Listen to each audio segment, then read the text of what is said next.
So for me, the culture I identify most with is the German culture.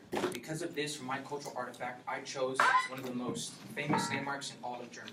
The Brandenburg Gate, standing 65 feet tall, 213 feet wide, and 36 feet deep, has stood as the gate to Berlin for over 200 years. The Brandenburg Gate has been at the center of many historically significant events in Berlin because it is such an iconic structure to the German people. As an architectural engineering major, I've always been fascinated by buildings and structures and the design and history behind them. The Brandenburg Gate was originally commissioned by the Prussian king Frederick Wilhelm II in the late 1800s as a grand entrance to Berlin. The gate was actually modeled after the entrance to Acropolis in Athens, Greece, which is a place known for its architecture. The gate is made up of 12 Doric columns, which are similar to the columns that make up the Lincoln Memorial, and they form 5 passageways. Originally, citizens were only allowed to use 4 outer passageways because the middle was reserved for royalty.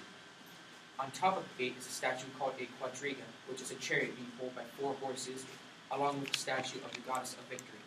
Although, this statue did not remain up there for long. In 1806, Napoleon and his grand army invaded and occupied Berlin.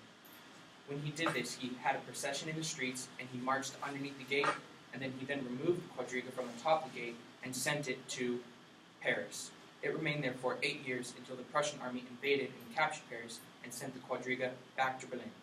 When they did this, they then added onto it an iron cross to symbolize their victory over France.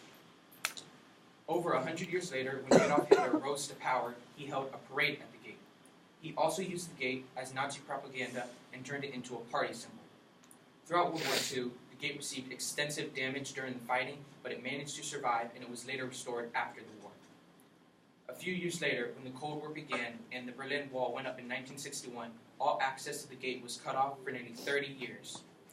During this time, John F. Kennedy gave one of his most famous speeches right next to the gate, as did Ronald Reagan. And in his famous speech, he said a line that became very famous, "Tear down this wall."